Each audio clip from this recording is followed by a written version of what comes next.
Paolo Avellino, pinagalitan ang maikling short ni Kim Chiu. Mainit na pinag-uusapan sa social media ang pagdalo ni Kim Chiu at Paolo Avellino sa isang fun run event kamakailan, ngunit higit pa sa kanilang presensya.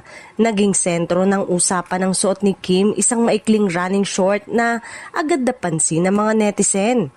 May ilang netizen na nagsabing tila pinagsabihan daw ni Paolo si Kim tungkol sa kanyang suot, matapos mapansin ng mga kamera at ilang runners na tila napapatingin.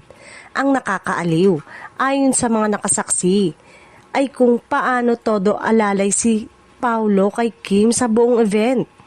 Nakuhanan pa ito ng ilang video kung saan makikita siyang sinisigurong ligtas at komportable si Kim, lalo na kapag maraming tao sa paligid.